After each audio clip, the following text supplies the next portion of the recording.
us. It's earned through sweat, grit, and determination. Snipes. Yo. Snipey. Welcome back, everybody, to another episode of Full Court Dreams, the Underdawgs Voice, where we celebrate the stories of those who defy the odds and carve their own path in the world of sports and beyond. You like that? I like that. That was actually pretty dope. I'm your host, Coach Q. Today we have an incredible, versatile, and resilient young lady. From basketball to track to soccer, please welcome Kyla to the show. Kyla, it's great to have you. I ain't seen you in a minute. How you been? I've been good. I can't complain too much, honestly. How you been? You've been well. I've been well, so I'm good. Everything's been good. It's good. How's the family? We're all good, honestly. Good. All love. Everyone's happy. We're going on a family trip, actually, on Thursday. Oh, where y'all going? St. Thomas. Going to St. Thomas. Y'all ain't invite me. Like, how I don't get to go on these trips that all these people take? Like, Michaela just came back from somewhere. You did? Yeah. Actually, I saw that. I saw that. She just came back from somewhere. Like, I don't even get to go.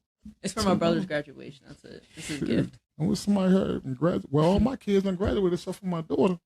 We waiting on her to graduate. She got 2 more years. There you go. This should be graduating. She's a what's my daughter? Sophomore right now. Gosh. Right. So she'll be graduating in 2 years. Well, hopefully she want to graduate early. So. Okay, that's actually pretty dope. Yeah, and I really want her to take the I really want her to take some college courses while she, so by the time she graduates, she'll have an A degree. She definitely should. It's actually so much more helpful to do that. You graduate college early, too. I should have done that. I'm actually so mad I didn't do that. Tell her that. like that's a lot of work. It's worth it. Right? You got out of school early and stuff like that. I don't know. I do not know. You tried. That's all I can do is exactly. I tried. Why do I keep on forgetting this? I forgot to give you your claps. Let's do this again. All right, here we go. All right, so let's welcome Kyla to the show. Hey, Kyla, how you doing? I'm good. How are you? Yeah, your claps. Thank you. We had to give her claps. So let's do it twice since we ain't really, We'll give her claps again. We gave her claps. Everybody in the studio behind us is really excited to see you. You hear them? See? Like, they really, everybody in the studio. Like, we really got Big crowd. Big crowd in the studio right now. Wait till y'all see the video. I'm like, what crowd they talking about? There ain't no crowd here. Nope, we nobody. There's no crowd. All right, let's get into it. Let's get everybody, acclimated to your story and, the wonderful things you've done, things you went through to get there, and how you fought. So let's start at the beginning, right? You attended both IND and Concordia Prep. Yep. All right, where you ran track. Did you run track at IND? Yeah, but it got cut short because of COVID. So we had practices, but our first meet was got canceled because of COVID. Freshman year? Yep. No, because we finished. No, it got canceled. We had a meet scheduled for the week. They shut everything down that week. We were supposed to have a meet, and it got shut down. Okay. So did you play soccer there too? At IND? Yeah. Yeah. So you 3 sports athlete, both at Concordia and. Yep. Okay. Actually, I did 4 at IND. I did indoor soccer. That's why. Oh, yeah, I remember that. Yeah, that didn't that cross with basketball? Yeah, so that's why I couldn't really do it, which is upsetting. But it was worth it. It was honestly worth it. Yeah, your mother was kind of upset about that. Yeah. So tell us about your early experience in those sports and what initially drew you to them. Well, I got put into soccer and basketball ever since I was 3 years old. So I've been playing those ever since I was a little kid. 3? 3 or 4, around that age. Well, just threw up. Yeah, I didn't have a choice. I was just thrown into it. It's like, okay, this is my life. You know what? I'm still in it somehow. Right. Besides basketball, but I'm still happy to be in soccer. I'm still happy to be part of the basketball world. It's still cool seeing everything evolving. So I honestly love it still. Okay. All right. So, what's your favorite sport? Freshman year, it was definitely basketball. Yeah, I loved basketball so much. Yeah, our team, the IND, that's the picture in the back, y'all, of our little freshman 9th grade team down IND. Little tough little team. Almost beat St. Francis. Yeah, almost beat St. Francis JV team. And I think if they would have stayed together, they would have won a championship. That team was young, but it was a tough team, man. It was a lot of heart. Right, so you went to IND. Yep. So at IND, you was the man on the team. Yep. You was the killer. Give her the ball, let her go to work, get out the way. We even created a play for you, like an out of bounds play for you. Like I miss those days. Right, we even created an out of bounds play for you that you scored mostly every time when that out of bounds play. Got double digits almost every single game. Every single game. Every man. game. Every game. You was the man down there, and now things happen. Yep. You know, IND, lightning bolt, and hit the the church. And then IND, COVID hit. So IND used that excuse to close. Which, what did I tell you? Didn't I tell you that school's going to close in 5 years? Oh, yeah. You were right. You were right. I said, man, this school going to close in about 5 years. Why? We better have fun now while we can. Amen to that. We sure did, though. We had fun. We had fun. And then COVID hit, and that was their reason to go ahead and close that school down. So upsetting. But it needed a lot of work. Definitely. That school was, oof. If they was going to keep that school open, that school would have needed to be remodeled from top to bottom. They were saying like it needed $1 million renovation. It was that bad, how much they needed to fix things. And, you know, they got a lot of good alumni from that school. Nancy Pelosi. Barbara Mikulski. Mm-hmm. Yeah, but who was really giving back to that school? Nobody was giving that. Nobody. Well, I can't say that because what happened before we left, they got, I want to say 10 million or 2 million. It was one for athletic money. I remember that actually. Yeah, I do remember that. Yeah, they got a lady gave them 10 million for athletic money, and to give out some scholarships for athletics. So because to me, I was talking about this the other day, like half of these private schools, just like colleges, is not going to survive without a good athletic program. And I mean, like our athletic program was on the decline, I will say. Yeah, like basketball was going down the B. Yeah. Soccer was going down the C. Hockey was in C. Like, they weren't good. They just stopped recruiting athletes and started becoming more of a art school, I would say. Right. So. But then, I mean, we didn't have our own facility either. The only thing we had was a basketball court. Exactly. And it wasn't even a good basketball court. That thing was rubber. What was that thing? That thing was built when I was born, 1973. They ain't remodeled that joint since.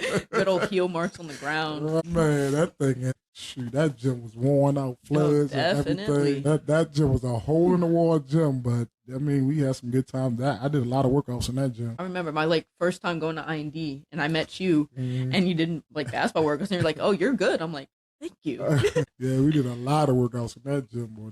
That gym, woo. No, I love that gym. Like, it's so ugly, but I love that gym. Yeah, that gym, it was, like you said, ugly, but fun. Then we had no AC in there. And hot as hell. Hot as hell, no wet in there. But it was home. Yep. Nothing like it. There's nothing like it. Nothing like it at all. I miss IND. Me too. I wish I could just go back in there, honestly. I wish they would open it up, but I know they never would. Nah, I don't know. I think Johns Hopkins put the building. That's what I've been hearing. Johns Hopkins is taking it over. We'll see what's happening. We'll see what happened to that. They're taking over everything down that area anyway. So back to IND. So after IND closed down, a lot of the girls from school went to Concordia. Yep. Right? So like half the basketball team went up to Concordia Prep. Yes, they did. And how Concordia, I think if COVID wouldn't have shut down, we would have won the championship that year. Oh, definitely. Yeah, we would have won it. We had Diana. Yeah, I think we would have. We would have gotten far, I felt like, if anything. We would have won the championship. So wait, yeah, we had Nye, we had Tanaya. We would have won the championship. We were actually, I'm forgetting, we were actually really stacked. Yeah. We were good. Yeah, we would have won the championship that year. Definitely. Probably. I don't know because I felt like COVID was the only chance that they had to win a championship for Concordia. Yeah. Honestly. That year. Then the 2 years after that, I brought some more girls up there and we went to the championship twice. We got to the championship once. Against the Mercy one. Against Mercy where we got blown out. Yeah. And then we didn't make it the next year. That's we lost to St. Mary's. We were neck and neck the whole game. Right. We had a lead and then we just. Because people start crying about they tired. He started pulling people out the game, the wrong people out the game. And I don't know. Corey went off that game. Yep. And for some reason, fourth quarter, she wasn't getting the ball no more. Nope, she wasn't getting the ball. I think she was hurt. That might have been the reason. She was like, her knee was hurting earlier in that game. Man, she was going off that game. They didn't put any good defenders in for the rest of the game because all the people they had in there for defense was they're not scrappy. No, Cole was the only scrappy one. Yeah, I felt like that was playing besides Bree, but like because of the height difference, they took Bree out most of the time. and they always want more height. The people that was giving them height back, they had that height on the team. It wasn't doing nothing. Nope. It wasn't doing nothing. I seen that game on film. I'm like, how did you lose that game? I was so upset. I'm like, I mean, I was like, I knew this was gonna happen. You didn't put any good defense in there. None. I'm like, you're one of the best defenders. You was one of the best defenders on the team, and he ain't even played. I know I didn't play at all that game. I was just, this is me on the bench. I'm like, all right, like you don't want to play me. I'm like, cool. I'll cheer. I'll be your cheerleader, right, sure. But you don't put me in, then I'm not going to take this as an L because I'm like, I tried my best. You didn't put me in. I did my part. You keep gassing me up and saying like, yeah, you're like the best defender. You're going to keep going in. But they don't know how to. They didn't know how to. They didn't know how to use you. They didn't know how to assess you. They didn't know how to put the right, like you said, put the right people in the game at that time. They put people in at the wrong times all the time. Bro, and that's why I couldn't deal with it no more. No, and then, like when I saw you like during the COVID year, you're just like, I was like, man, I don't blame you. And that's because of every time I did something, he went behind me. Yes. Oh my gosh. Like, yo, why you keep on coming behind me? I don't know if you remember. I was like helping the JV girls coach, and then I was like, you were like, yeah, like I will help you out, and I was like, yeah, thank you. And then Bill came up to me, he's like, he doesn't have to take over for you. I'm like, he asked to help me. I'm like, I will happily take help. I can't deal with 10 girls and I'm one person. Like I'm not even an adult. I was 17. I wasn't even an adult yet. Like. Right. And it wasn't me taking over. I'm like, no, it wasn't. You're a coach. You know more advice than I can give somebody. Like, but it was like they was like, Coach Steve, can you coach us? Yeah, because they wouldn't pay attention to them. Yeah, they at all. Oh my gosh. They was like, Coach Steve, can you please coach us? I was like, man, and then we was at one game, and I said something. We was playing against what's that team? Overall for Route 40, the Sky Blue team. Mount Sales? Mount the Sales. Mm-hmm. So girls was killing us. I said, yo, close out with your hands up. He said, Coach Steve, you don't need to do it. I said, how am I yelling by telling girls to get their hands up on these 3-point shooters? No, run with your hands behind your back. Right, they 33s on us. Like they killing us with the threes, and the girls ain't running out there with their hands up. They're like, just like this. Like, you're like having like a stop sign, like stop. Your hand's not like this, you're like this. Like, what is that doing? You're not doing anything. I don't know. With that game right there, I was like, man, I can't deal with dude. Like he always came behind me, and he ain't like the simple fact that the girls listen to me more. Mm-hmm. They used to tell me, Coach, can you tell him to get away from me? No, because everybody, he was talking to me. Remember Wesley? Yeah. She was like, which coach was creepy? I'm like, all of them. All of them would like they're a little touchy. I'm like, it was weird. Like they would like actually like physically like move you. Like grab you by your hips and like move you. I'm like, that's not appropriate. I don't know. They was I don't know, but he just kept on. Every time I talk to somebody, I'm not looking. I'm like, were you at the Mercy game when it was actually like we were about to win, but we lost in overtime? Were you at that game? Yeah, I was at that game. That's what I thought. I think I was listening to your advice over them, and then I think they pulled me out of the game I was recording that game at the top. I was recording that game, and they did something real stupid, and we wound up losing the game. What happened? For some reason, me and Paige, like I ended up in the bottom. We were in a 2-3. A 3-2. And Milan got the what's the name shot the ball. The girl shot the ball. Milan was in the middle, and I say cannot play a zone against Milan. No, I'm like yes, it worked in the first half, but that's because somebody was locked in on Milan, so she wouldn't get the ball. Right. Me, I was locked on. So she couldn't do nothing. No, she fouled out. Yeah, she fouled out, and then Paige got slowed down the court. So I was like, all right, like you gotta. There's 5 seconds on the clock. You gotta go. Right. So like I ran like. What else am I supposed to do? And I end up at the bottom of the box, and she was like, she just stayed there. I'm like, dude, I am 5'2". You are 5'6", 5'7". We need to switch. Right. And then she just didn't switch. I'm like, girl shot the ball. The ball was going out of bounds. On athletic tail, pushed the ball back in. Girl hit the shot. Game over. We lose. I was so mad. And then we got blown out in the championship to them. And that was bad. Yo, I remember when we was at the game, everybody was like, "Can we go man to man? Can we go man to man?" And they was like, I even said, "I'm like, let's go man to man." He was like, "No, we can't go man to man. Y'all don't know how to play man to man." I'm they're killing you in a zone. like, dude, but you gonna wait till y'all get blown out. Exactly. 30 minutes, and then the last 2 minutes of the game, go man to man. You know how mad Milan ain't score. No, she didn't. And you know how mad I was that they put me in the last 3 minutes of the game. I didn't go in the whole game till the last 3 minutes in that championship game. I'm like, dude, like you need somebody to lock her down. You had Phoebe, you had me, you had good defenders. You could have just locked her down. You could have done Corey played her. Corey kind of when they went man to man the last 2 minutes. Corey played her, and she locked her down the last 2 minutes. Like Cole or like Corey Bradley. Cole, like when she gets pissed, like she will be like, she lock you down in the last 2 minutes. And then when that happens, they'd be like, Cole, calm down. You're being too violent. I'm like, bro, she's playing basketball. She's playing good basketball. She's playing good, scrappy basketball. This girl, she came from St. Francis, right? Right, yeah. Like she's playing how she's supposed to be playing. Right. She's playing right. Y'all not playing right. You're not playing scrappy enough. That's what Cole used to say. Cole used to say, man, these girls are...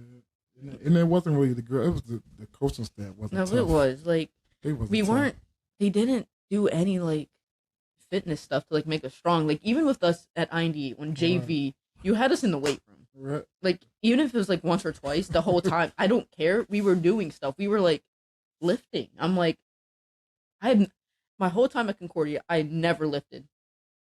Never. It's because they was, I don't know. I'm glad they gone now, but. Amen. Yeah, so everything was different when we got to Concordia, right? So you went from being the starter and the leading scorer on JV basketball team.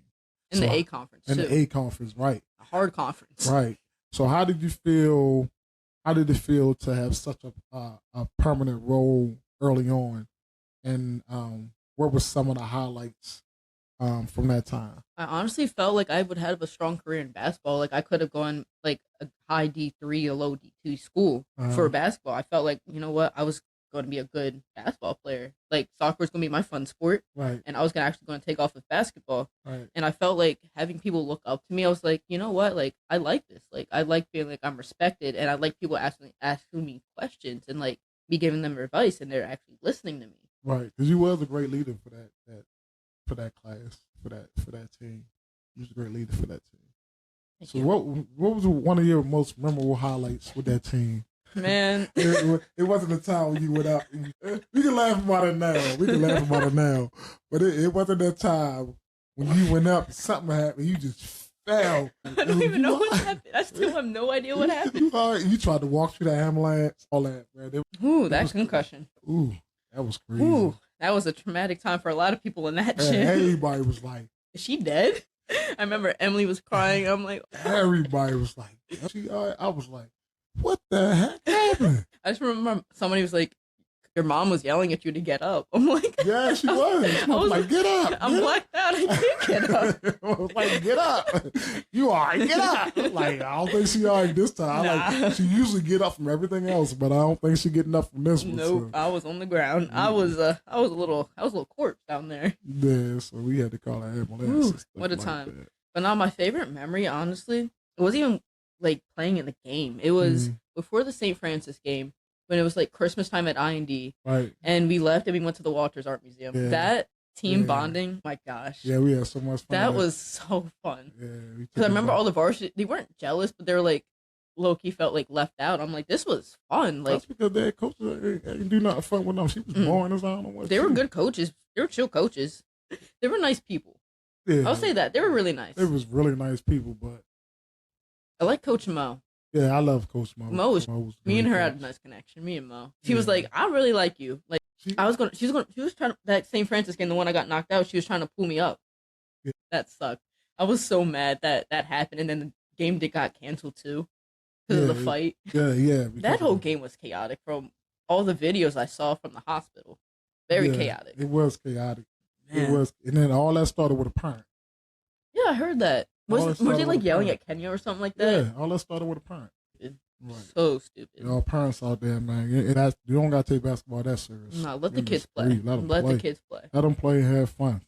Stop trying to live through your kids. Exactly. It was cool though. Like I guess now that she's now in the WNBA, that Angel Reese was there. All right. I'm a DM her. I'm like, hey, you remember me? But hey, I got knocked out. Remember, what's her name was trying to go at her though? Leah. Yeah, she was trying to get the Angel. Like I don't know what, but we had to pull her out and pull up the steps. That's what I heard. And then I just remember somebody was saying Emily just kept crying. I'm like, I felt so bad for that girl.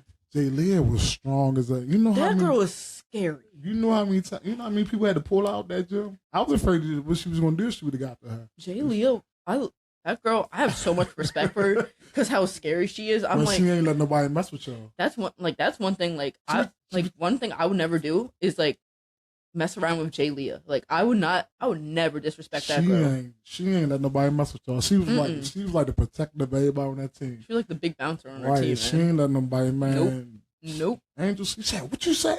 About to go at Angel, somebody had the grip like, whoa, hold on. She didn't take nothing from nobody. Nothing, bro. Man, I hope she's okay. I miss her, honestly. I miss her so much. I talked to her a couple of times after when she moved down to North Carolina. Or South Carolina, whichever one she moved. One of those Carolinas. So I talked to her for a minute. But it was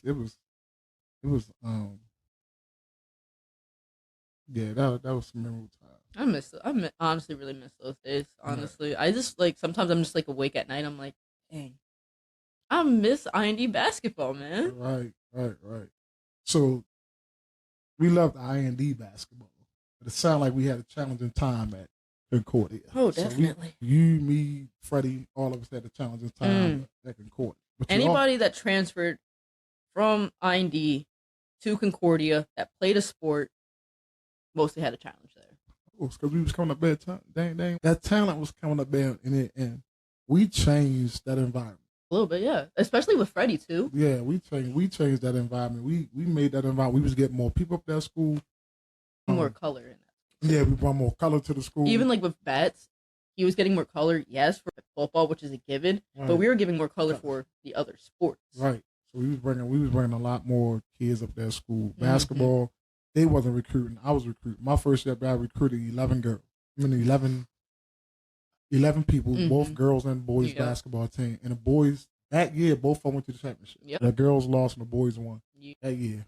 But they both went to the championship. Because at least the boys kind of knew how to get coached. They kind of knew how to coach up the boys. You know, Brian not there anymore either. Really? Yeah, he's not there no more. Wow. They let him go too. Yep, they let Brian go too. So, but it sounded like, you know, we had a lot of challenging times at Concordia.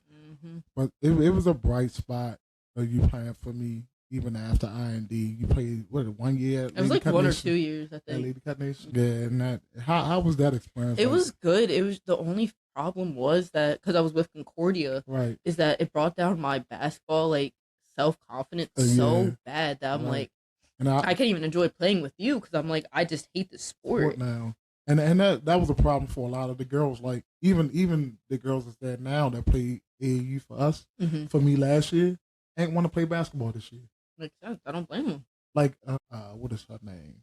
Man, I forgot the girl name. But like one of the girls I called up, my mom was like, she don't want to play no more. I'm like, what? She was like, Ruby.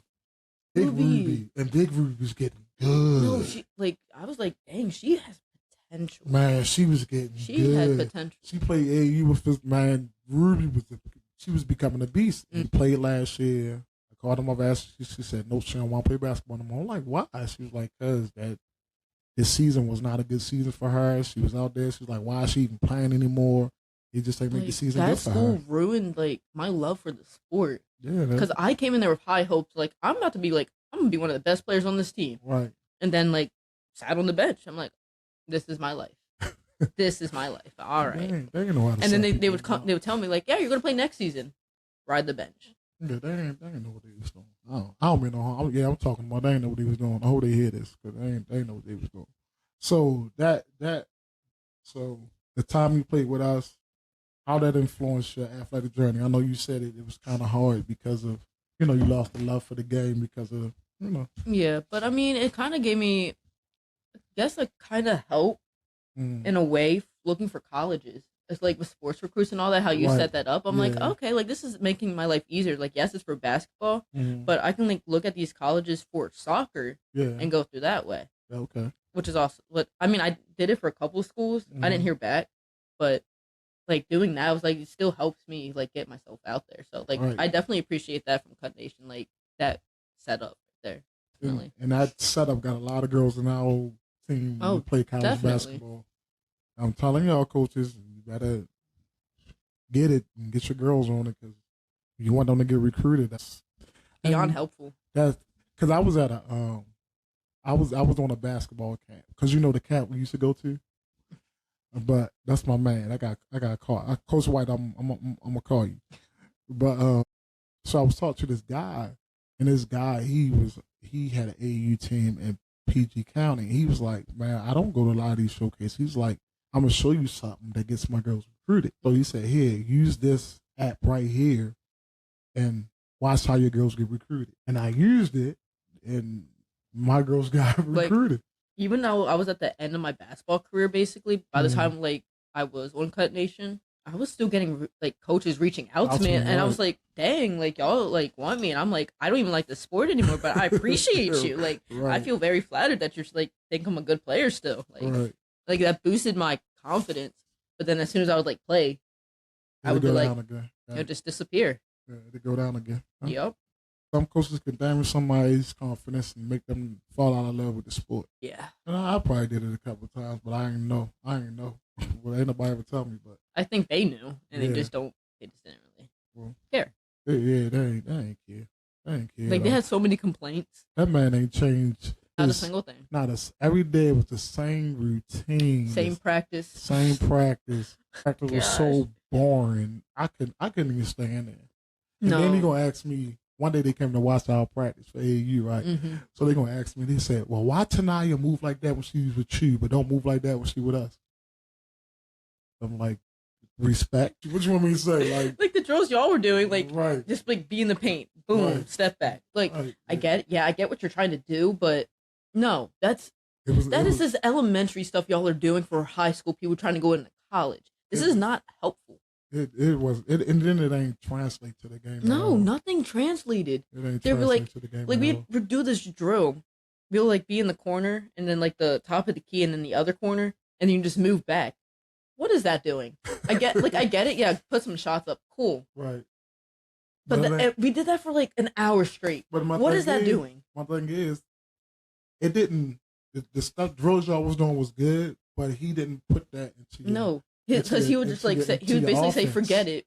We're just doing pass and cut," and even with that, I don't even know what the heck it was. And then I remember my senior year, we were trying to do UConn because the coaches walked out on us. First off, they left, and we're like, "Okay, cool. Like we're on our own. We're going to do this by ourselves." And I'm like, you know what? Because like Corey was like Bradley was on the team and Bree was there, so we're like, "All right, let's do UConn," and then it worked. Every single time. And then like when you cut it to the corner, cut it to like anywhere else, and it worked on a defense every single time. And then he was like, okay, I like it. They never use it. Nope. He was like, this is a really good play. Like I'm going to use it. Because my name was on it. That's why. And then we were like, okay, yeah, we're going to call it. And then we called it, and they just, I'm like, come on now. Because my name was on it. That's why. And it was like I felt disrespected for you personally. I'm like, this play is an amazing play. Like it's helpful. It moves your offense. Moves the offense. Like I don't know what. Like even if you don't get it like in the basket, you could just kick it back out and start passing cut and reset. Yep. And go to another play. And that was the other few. No plays. Yeah. Hey, I want to thank Gino for that play. Because when I went to UConn, I seen that play. I like, man, I love this. So thanks Gino for that play. What a guy. What a guy. What a guy. That's my man. I love you. I went to a lot of coaches. Watched a lot of coaches practice D1, D3, D2 that have a high level D1 coach like talk to you and treat you like he known you for years. I really give him a shout out. And I always tell people about why y'all people don't like Jim, man. He's a really good guy, man. Really good guy. Like he'd sit there and talk to you forever. That's actually very good though. Yeah, he's a really good I feel like a lot of like high level college coaches are just like, I don't want to say snobby, but you know, like I feel like they're better sometimes. Yeah. So like to have that, try to get to you know you on like on a personal level. Right. That's like that's respect. Right. I have a lot of respect for people like that. I have a lot of respect for them. After that, I always liked them because our coaching style is kind of the same. Mm-hmm. I always liked him. Like I get on people, he get on people. Mm-hmm. Like, and like a lot of people like can't handle that. Like I could handle it, but like the way that I was getting coached there, I'm like, you're not yelling at me. You're talking gently. I'm like, what is happening? I see, like, so when I do it, everybody knows from a place of love, and I want you to get better. Like that's my thing. Like I know you're not trying to be like a malicious. Yeah, you're coming from a good place. You're like, I know you can do better. Right. I know what you can do. Like you do it. Just do it. Go. Just go do it. Just go. Yeah. So now all the girls that came on here, Mari and all them came on, like, I can't handle soft coaches. No. They can't handle soft coaches. I can't. They piss me off. We can't handle soft coaches. Cannot do it. I don't look, that way still works. A lot of people are like, we can't do that to kids no more. Like that. I ain't a lot of my girls that dealt with that is preparing them for college at the next level. So, and they do good. I mean, yeah, I yell. Like I would say, like, obviously not for basketball, like for track, like my coach is hard. And like she's came up to me the other day. She was like, is your parents in the military? I'm like, no. She was like, well, you have like this sense of respect and like you're like come on time. I'm like, it's from my parents, but now I'm realizing it's like from your coaching style because you're like you're harsh. You're like, if you're not on time, like leave. And I'm like, I don't want that to happen again. So like I do what I can do. Yeah, I'm like, I put a girl out there. I put a girl out of hello. This you see 8th grade Friday at practice. I put out of practice. I say, yo, go. I say, get your stuff and go home. You ain't coming here to practice today. No, like if you can't, like if you like practice bad habits like that, like what are you gonna do? Like you can't thrive. You can't thrive. I told her, go call your mom. Tell her come and get you. Leave because we was going over this defensive help and rotation play, and she wasn't. We was walking through it, but her walk was like she was like the lazy, like I don't want to be here. I'm like, I know we walking through it, but goodness, at least like puts a little pep in your step, bro. Like, good grief. No, so, I get it. I told her, get your stuff, and then I texted and left a message. I was like, I really believe in you. You got a lot of potential, but your attitude and your effort is not gonna. So as an 8th grader on this team, and as a leader on this team, I need you to do better with your attitude and your effort. And she was like, okay, coach, I got you. Thumbs up. And that's a place of love, though. That's coming from a place of love because you're like, you see her potential. You know. She can do it. It's just someone needs to put her in her place to do it. That's all it is. And that's what's bad with soft coaches. They don't put people in their place when they need it. They need to, not discipline. Discipline's not the word I'm looking for, but you know what I'm saying? Like they need like that harshness to like. Sometimes you need somebody to tell you to, either get your together or get up out my gym. And that's what our coach is. She was like the head coach. She was like, if you're not going to try, like leave. And then like the sprinting coach, he was like, all right, like if you're not doing good, I'm like, just leave. Like go. Like I don't want you to practice bad habits. Go. Just leave. Leave. Like if you're not going to kind of practice ready, like then like why? And I tell our girls this, if your mind not right and you don't think you're going to kind of practice and give it your all, just don't kind of practice. I'd rather for you to tell me, coach, I'm not feeling today. My mind will not right today. I'm not going to kind of practice today. Then to have you at practice half-tailored. Exactly. Like I'd rather like being all because when you're in your head, you get either sad or mad. Right, and then as soon as I say something to you, it's like then it become a big argument. Then I'm like, yo, just leave, get out. I'd rather for you to say, coach, I got stuff going on 2 months a day. I'm not going to give you my all at practice today, so I'm not going. And that's like a respectful thing to do, honestly, because like that's like coming from like a good place of like I don't want to waste your time. Exactly. So like I'd rather like just get my thoughts together. Yep. Be chill. And I respect that. And I tell kids that, yo, you don't feel like don't come to practice and waste my time and your teammates' time if you're not gonna give it your all. Exactly. So don't even do and like that. that's how it was like on my team, like back at Concordia, like for soccer. Like people just not try it. And like it was my senior year, so I'm like, yo, like I wasn't a captain, but I was like cussing people out. I'm like, yo, like what are you doing? Like, have some sense, please. Well, you're singing year though. Didn't y'all win a soccer? Did y'all win a soccer championship? No. Junior year, did y'all win a soccer championship? We won this. We got it to semis, but we lost in PKs my junior year. So the lady that came your junior year, she left to sing next year. Yeah, she left my senior year. She good. She was a good coach. She was all right. I love her. I love her to death. She was such an amazing person. Right. Like she just had her favorites. I was one of them, but it was just hard Because like how she was coaching, she was more like an offensive minded person and not a defensive minded person, and that's where our struggle was mostly on defense. So it was like we had our assistant who was a defensive coach, but she had a full-time job. She couldn't make it all the way out here. She lived out near Gunpowder, so it's like who's trying to make that drive down? Nobody. So speaking of favorites, right? You said she had her favorites and you was one of them. Do you know the reason why you was one of her favorites? Why I was? Yeah. I'm gonna tell you, every coach have their favorites. Oh, I know they do. But I'm gonna tell you, it ain't the favorites where people think it is. I like the way I know why I'm her favorite is only because I feel like it's just my dedication. That's really dedication and leadership, and that's it. That's the coaches. They're the players that the coaches gravitate to the most. When the players on the team that don't work hard and stuff, oh, that's his favorite. Yeah, that's my favorite because they kind of practice on time. They stay after practice. When they get to practice, they work hard. You're lazy. You don't like exactly like why would I want to spend time with you? Like every time for soccer, I would bust my butt. I would do whatever I could possibly do to like prove myself because I still felt like I had a chip on my shoulder coming in as a transfer. Right. I felt like I got to prove myself to these people that like I deserve to be here. I deserve to start. I deserve this place on the field. Right. And then like my senior year, that's how I earned my starting position as like a defender. I proved that like I can do this. I put the work in. Right. Just try to beat me out of my spot. You won't. Right. Like that's what you have to do. People out there in the world, coaches do have their favorites, and they're the kids that come to practice on time or come before practice even start, get some workout in, even before practice even start, stays in the gym, stays on the field even after practice. You know, get to practice, don't complain, works hard, take criticism from the coach. And even like if they don't like, just be truthful with the coach also. They're your coach's favorites. You want to be your coach's favorite, you be that person. And the way y'all think coaches got favorites is not, oh, he like her better. You doggone what? Because she hustles. Like, so she's going to get most of my time and most, my energy. I'm not giving nobody my energy that ain't. I'm not wasting my time on a bench warmer that's not trying at practice. Trying, like at practice. Exactly. Like, I mean. Like, it's easy to be a coach's favorite. All you really have to do is try. Show up and try.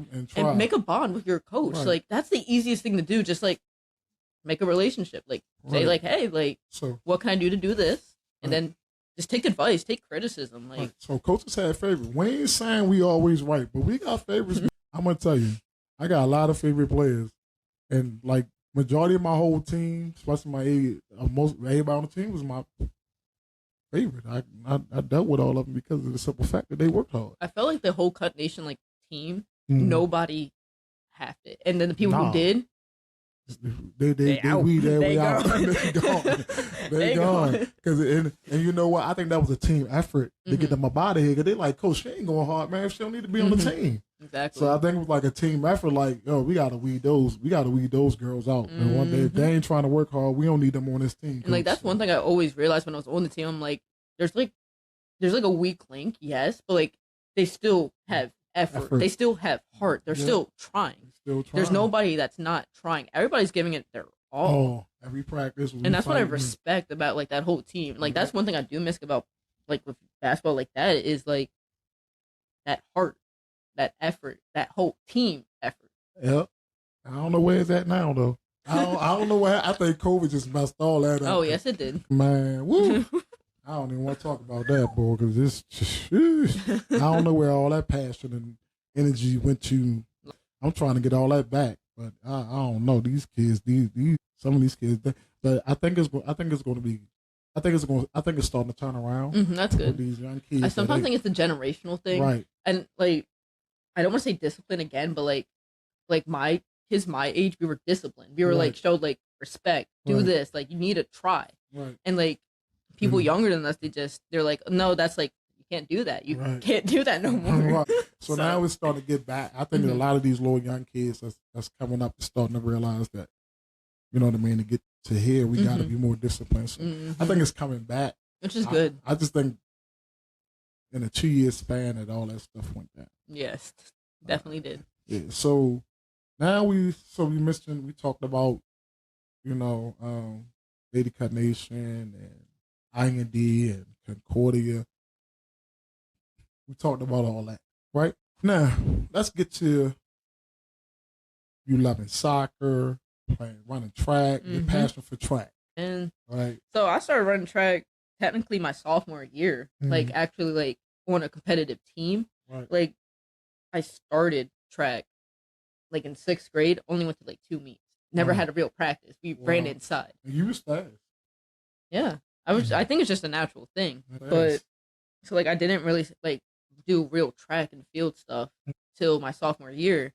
And we didn't even have a track to practice on. We had none of that. So we were just practicing on turf. Right. So like I would just show up at the meet. I'm like, I don't know what to do. I'm just here.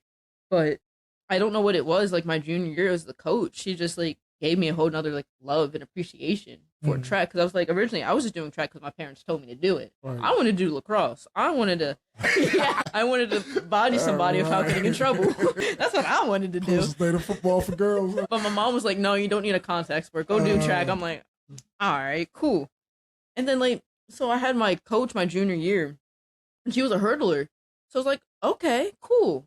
I'll build like a bond with you. Cause like I started doing hurdles my sophomore year. I didn't know what I was doing.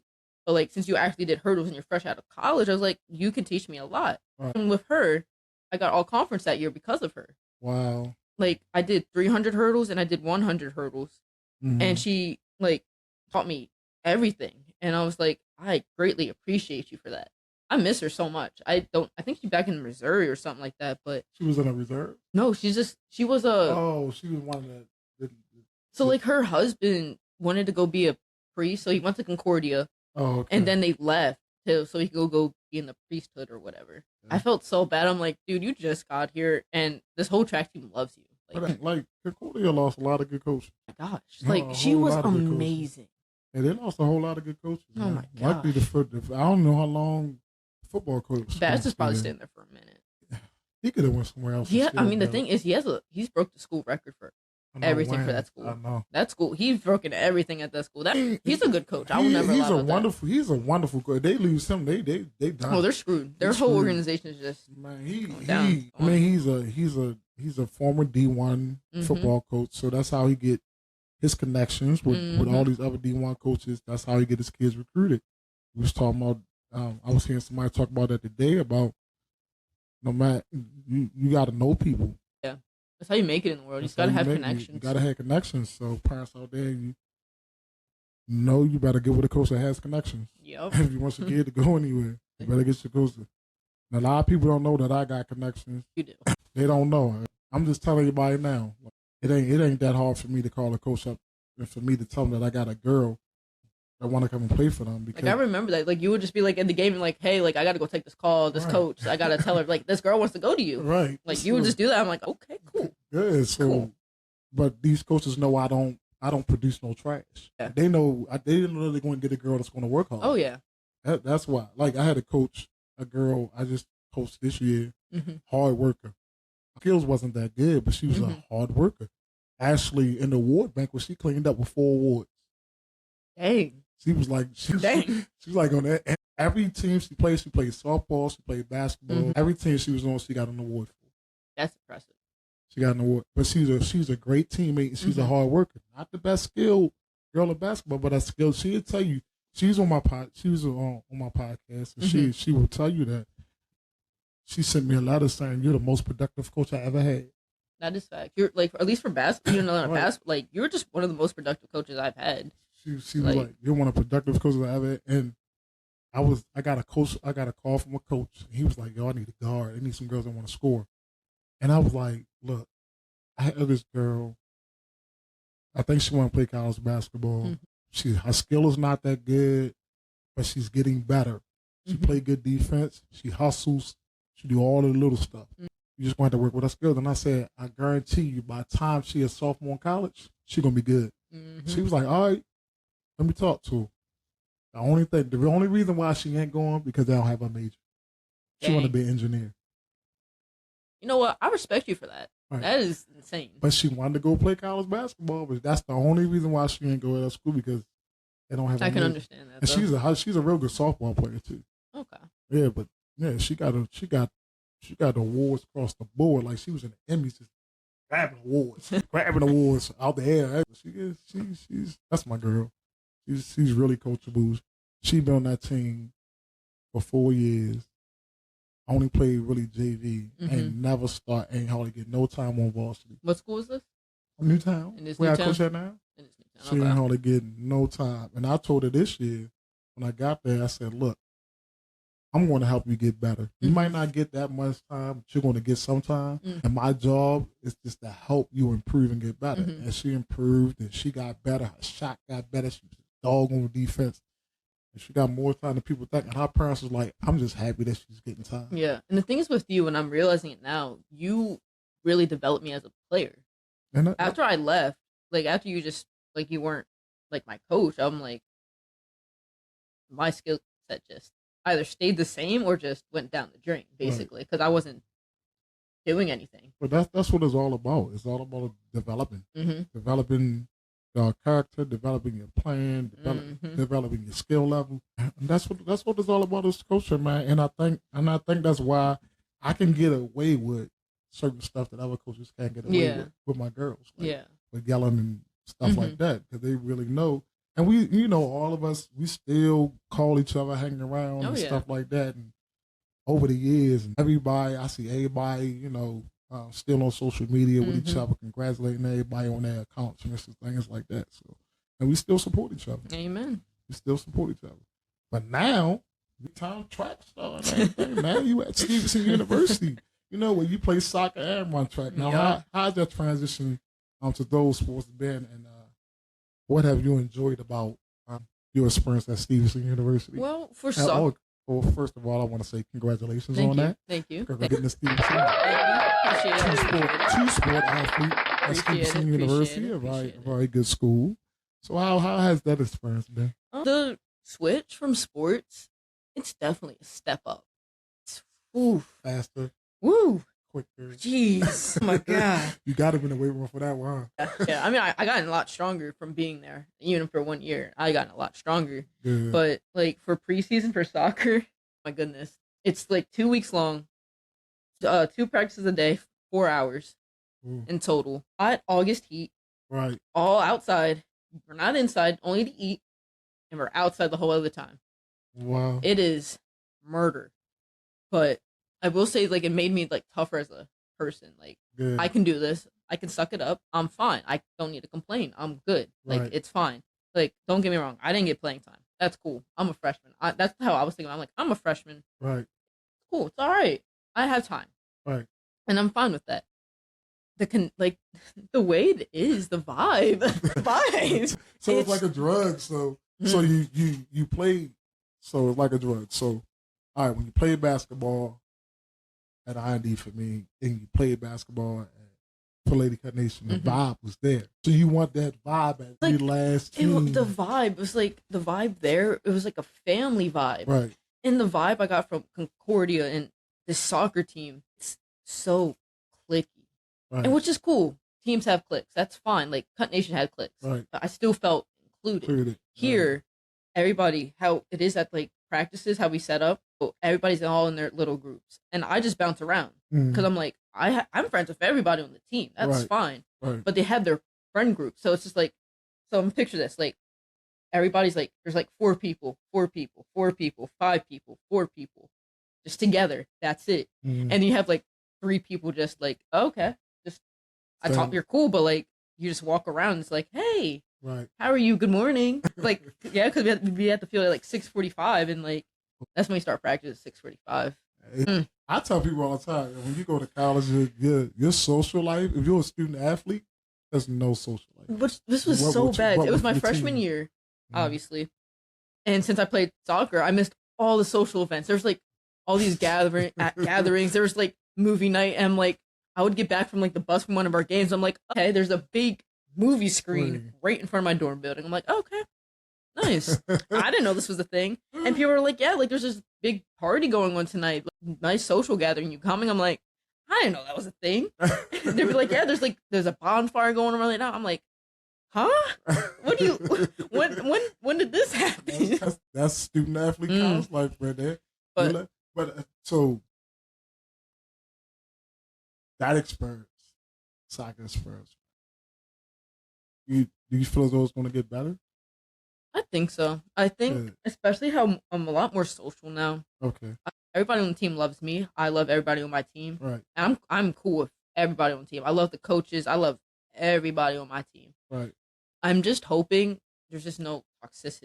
Yeah. Because that's how it was. There was so much toxicity. It was like just mentally draining. Yeah, it can be. And I can't, like, that's the bad thing with teams. Is when it's mentally draining, it's just like, what's the point? I'm not enjoying my sport anymore. You're Right. taking the fun out of my sport. Right. Like, you make me just like, this feels like a job. This feels like a 9-to-5 job. And I'm not having fun. Right. So that's the thing. There's no fun with the toxicity going on. Right. So even in college, you need to have fun. Definitely. The Definitely. sport. And if you don't love it, like you're not gonna have fun. If Mhm. you don't love the sport, you're not gonna have fun. 'Cause Exactly. You're gonna go through a lot of ups and downs in sports. It's like, Mhm. and sports is a great teacher for life. Oh, definitely. Like you're gonna go through a lot of ups and downs, and if you Mhm. don't love it, it's you're gonna give up, Mm. and that's not something you should be doing. Mm. So how was track though? Oh my goodness. Track. Complete opposite. It was a great time. I don't know why. Like track teams always seem like the funnest people. Because they are. They are so Right, they fun. always seem like the They're funnest so people. carefree. They're just like, Right. you know what? I'm here. We're running. We're both in this torture. Right. Let's just have fun. Right. And like, especially if my brother was on the team with me, I'm like, Okay. yeah, I felt so included more. I was like, he like introduced me to his friends. His friends liked me, Mhm. and then everybody was just so much closer. It was more like a family bond. Right. Like, I had these two other 400 hurdlers. They're guys. I'm the only girl 400 hurdler. Wow. So they'd like do the workouts with me, and they're like, Mhm. hey, like, yeah, this is what you're gonna do. This is how you should fix your steps. This is what you do. Just like do that. And I'm like, thank you. I appreciate your advice. Like, Right. thank you. I didn't ask, and grateful like you just told me. Like, Right. I didn't have to come up to you like, hey, what do I got to do? They were just Right. like, hey, like just do these little tweaks, and you're good. Yeah, I mean that's team. That's it. Because if you don't get better, we don't get better. Exactly. They don't get Like, better, we can't don't win get better. championships. Yeah, individual, but still a team Right. sport with points. Right. So like, if I don't get points, then it just brings down the whole value. So I'm Right. like, we got to Everybody get got- points. Right. Hey, everybody got to pull their weight. And like, I technically joined the track team late Mhm. because of soccer, so I couldn't come to like all the preseason workouts or whatever. But I was instantly welcome, Welcome. and yeah. I felt like this is nice. Like, I felt appreciated. I read a quote today about track, and it says a runner keeps running no matter if they finish last. Mm-hmm. They still get you to the finish line. Mm-hmm. They don't stop. What you for like with track, all you gotta look, it's you against the clock. Right. That's all you got. That's what you gotta look at. You against the clock. But I think that quote was so instrumental with me thinking about life is that Mm-hmm. you got to keep on running. No matter if somebody gets you to the finish line before you, Mm-hmm. track runners still run. They don't stop and say, oh, they already won, I'm going to stop. No, like You still got to run and get across that finish line. track is like such a good life lesson Right, for people, right, and right. like I didn't have an appreciation for track as much as I did. Like, I had one my junior year, and then once that Mhm. coach left, it disappeared. I was like, I don't really want to do track. I was contemplating not doing track this year, Wow. and I'm so happy I did. Like, I love my coach. She's the sweetest person. She was a hurdler in college, so she helping me Right. come back, and I'm like, thank you. You're actually bringing my joy of Yeah. track again. Like, I'm actually happy to be on this team. Mhm. So like that was my favorite thing, was feeling instantly welcomed, instantly loved, instantly appreciated. Great vibe over there. So in our before talks and stuff like that, so a significant moment you mentioned was feeling like an underdog at this year's track championship. Mm. So when you came in last in the conference for the 400-meter hurdles, like ending 18th overall, Mm-hmm. right? Despite only doing the race for the second time. Yep. I don't think that's bad at all. No, and it was a Right. 4-second PR as well, by the Right. way. So what happened?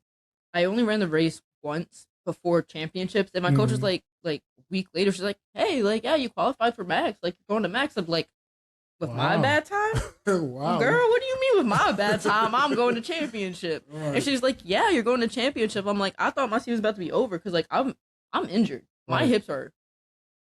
I have sciatica. My hips are done.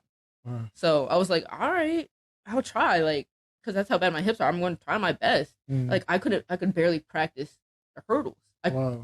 All I could do was just run. I couldn't like actually jump over my hurdles. So I was Mhm. like, I literally did not do the race. Like I barely practiced the race whatsoever. I only jumped over like 3 hurdles max before I went to championships. Wow. And the day before championships, we were already up in Philly. That's where they were. They were at Widener University. And I was doing my hurdle mobility. And I came up to my coach. I'm like, look, I'm sorry. My hips, man. I'm like an old lady. She's like, yeah, you are an old lady. I'm like, I know I am. She was like, all you can do is give it your all. Try your best. And I'll be happy. Right. That's all. And I was like, you know what? You're right. Like, as long as I'm happy with myself, as long as I try. That's all that matters. And I was like, I was in my head, but like as in locked in my head, I'm like, you know what? I got this. It's just me running by myself. Right. This is whatever. It's cool. I wasn't supposed to be here. I made it here. Right. So I got something to prove. So I got a 4-second PR and I ended 18th in the conference for 400 hurdles. And I was like, you know what? As a freshman, second time doing that race, it's only up from here. Yep. With some hips that ain't work. Knees that don't work. Knees that don't work. 18 out of how many people?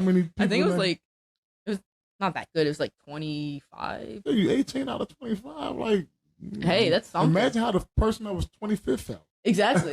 I was like, I came in there, I was looking at all the times, I'm like, dang, I'm really last. Like, I'm about to get blown out. Hey, I finished 18th. But the most important thing was you stuck in there. You tried. So how's your hips now? They hurt. They hurt. So what do you do? How do you fix that? How do you fix that? Just take ibuprofen. That's the only remedy. So do you do a lot of hip stretches and yes, stuff like that? I do. Oh, okay. So what it is, it's like a nerve damage in my back. Because last year, like, and my senior year in high school, my first game for the soccer season, I got hurt. The first game of the season. Okay. I slide tackled, and then in the middle of we were about to go in overtime. Next thing I know, my leg just like stopped. Like I couldn't feel it. So I had to like sit on the ground. I was like, yo, like I can't move. Ooh, wow. And then like for a while it got better, but we played John Carroll like 2 games later. I couldn't run. I was like hobbling like this. Like she's like, yeah, like you need to sit. Like you can't even stand up right now. Like you need to sit down. And then I started going to the trainer, getting it healed. 3 games later, first whistle of the game, this girl comes running at me, like not looking, on the other team, trucks me. I land on my back and my hips, just like.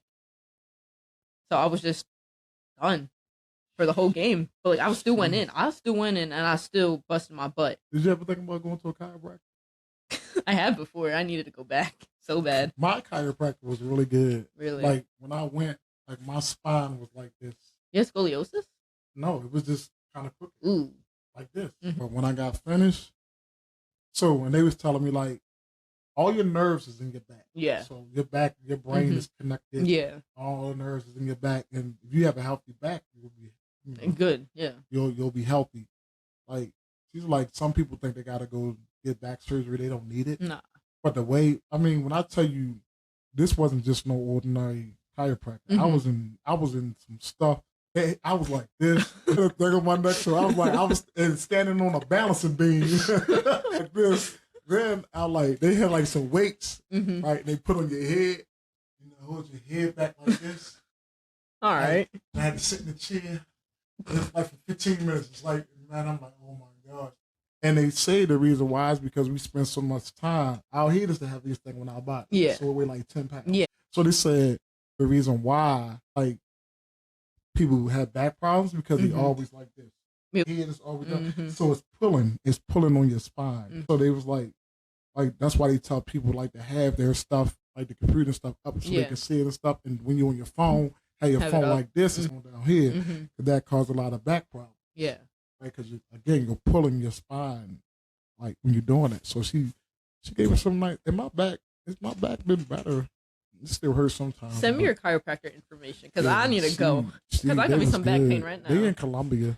Oh, that's close to me. We're chilling. Yeah, they're in Columbia. So I need to go back though. But my money ran out. Okay. My insurance money ran. It didn't go certain many times, right? But I can go back now and get it done for free again. Oh, amazing. It was really good. I really need that. My back is hurting right now. I'm like an old lady. So that's you pulled through, you pushed through that and kept on working. So so throughout your athletic journey, you was faced with several challenges that we just talked about. A lot of them What have been some of the key lessons you learned, and how did they shape you as an athlete and as a person? Honestly, just not giving up. Okay. Just keep going, and then asking for help, because I realized like I'm not in this alone. Right. Asking other athletes and other coaches and all this for help makes me a better person and gives me more leadership in my life to give to more people as well. Right.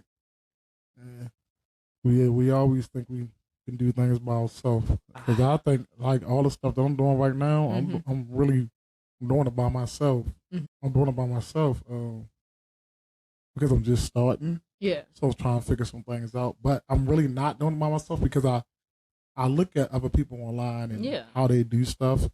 So I'm learning through other people online on how to make all this stuff that I'm doing right now work. My podcast, my merchandise store, my book, which you'll get a copy of. Oh, you're amazing. My mom actually wanted to buy a copy of that, but we couldn't get any. Why? I think she said it was like sold out on Amazon or something like that.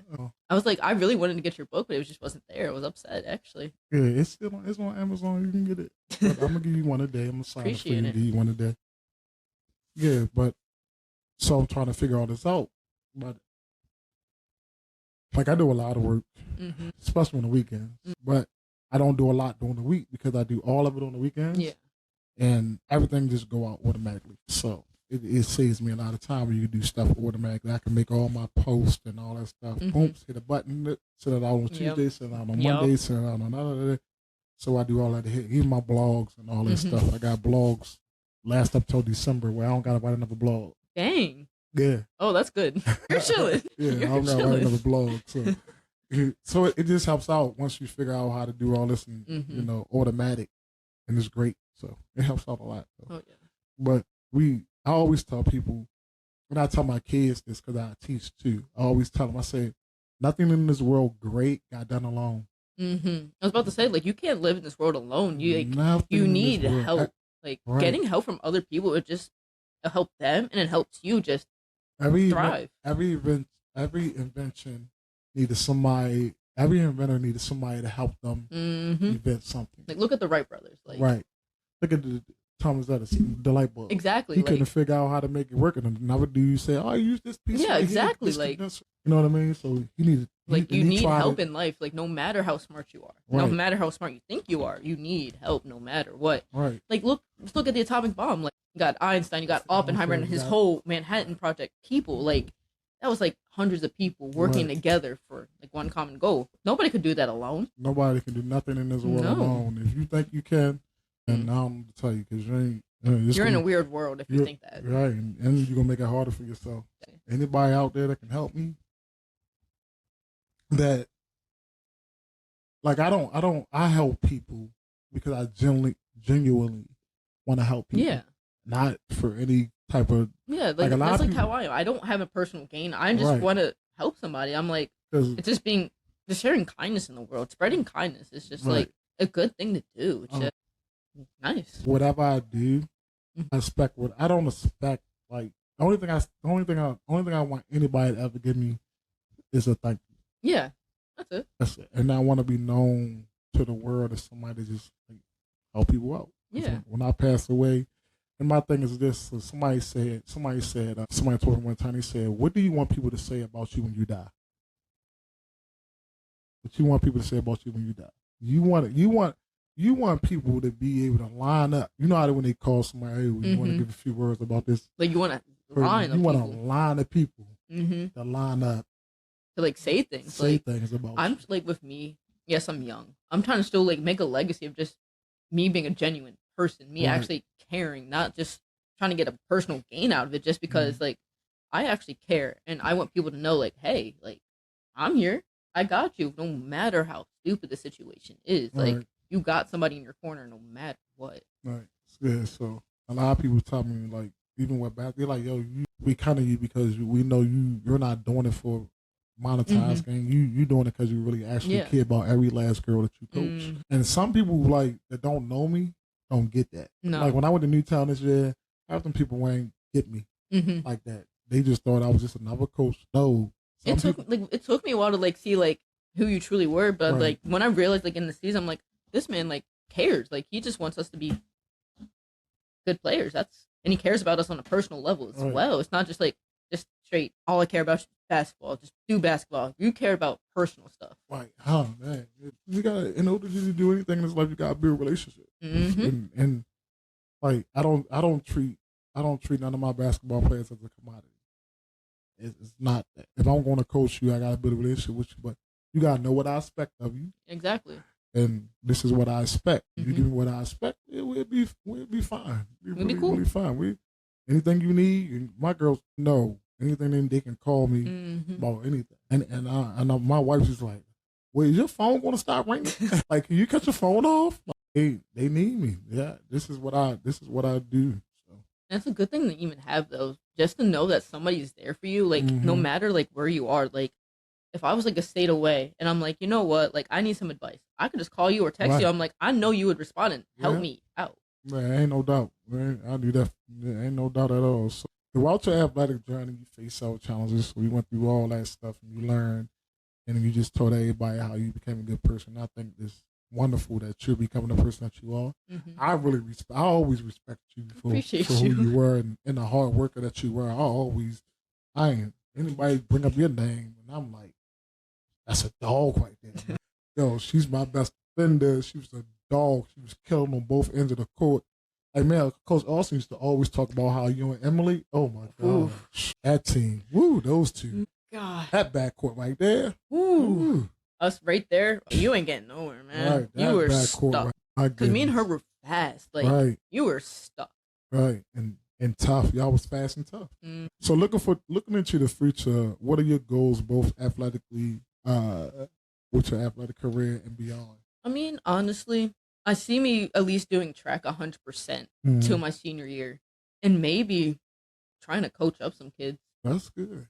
Be like even just like a rec thing, just like have a little side hustle, just like teach kids how to run, teach them how to do simple things, just like something like that, just to put my skills like into life, you know. And that's what I always told y'all, like, give back. Like, even when now I be telling them, y'all need to come, back and help me coach these little girls and kind of practice. And sometimes they do. Like, I have my young girls scrimmage with Kyla now. Really? Yeah.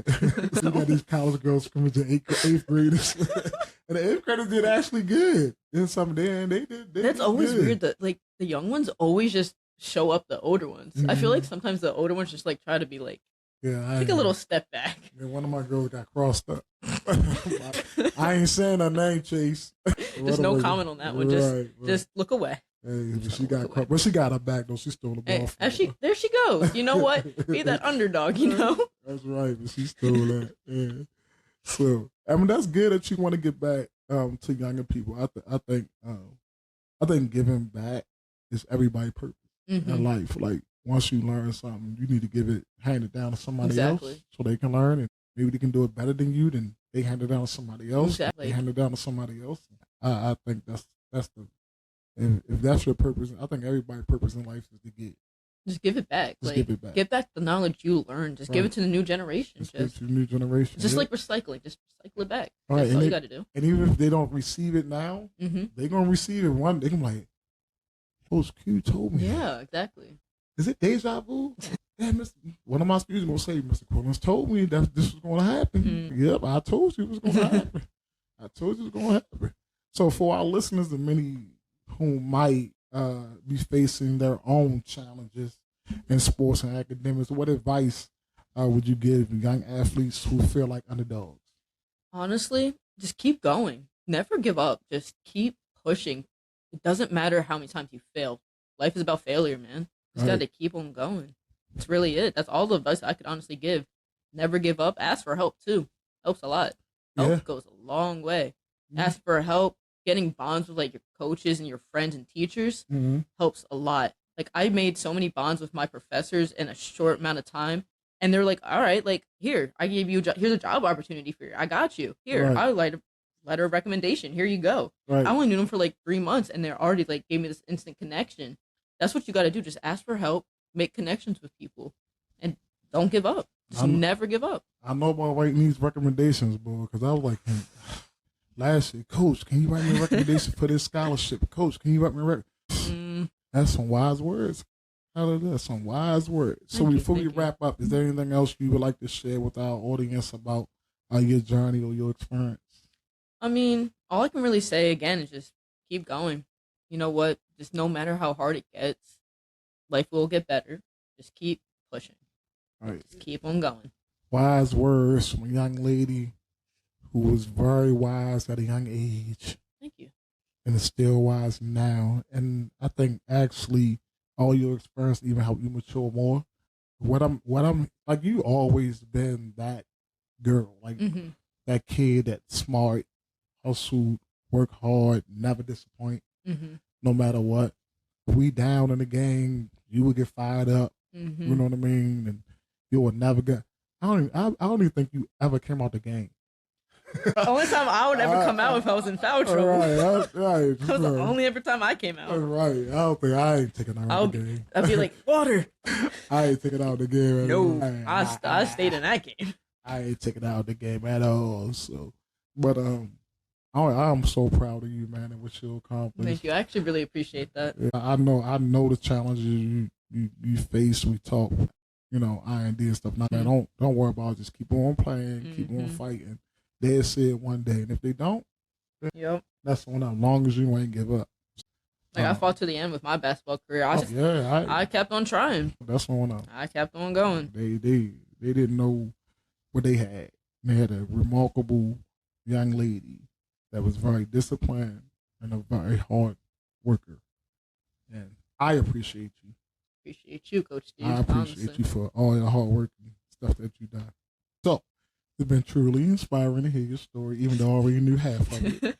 I just wanted to hear the Stevenson part.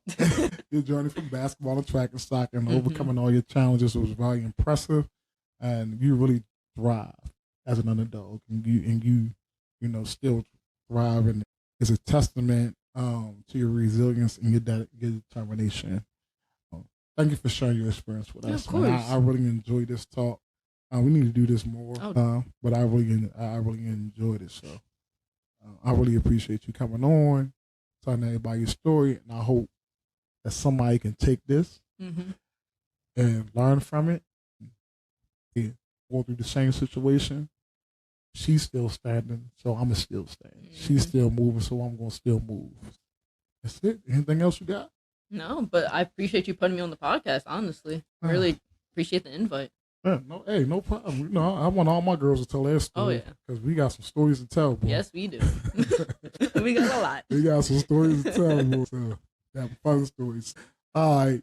Thank you, everybody. To all my listeners out there for tuning in to Full Court Dreams, the Underdawgs Voice. Remember, every underdog has their day. And with perseverance and hard work, anything is possible. Don't forget to follow us on Spotify, Amazon Music, iHeartRadio, and YouTube at Coach Q for more inspiring stories. Now, here's another thing, right? I'm going to tell y'all. Go check out my merchandise. Go on redbubble.com.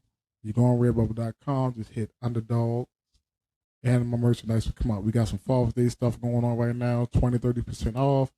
Go on there and check that out. Well, by the time this podcast play, Father's Day might not even be here, so scratch that. But still go check out my merchandise, man. There's some really good stuff on there, some really good Underdog shirts with some really good quotes on there. Really go check out my merchandise on redbubble.com to support the podcast and wear your Underdogs prayer proudly. So until next time, keep pushing, keep dreaming, keep playing. Peace, love, so Underdogs rock.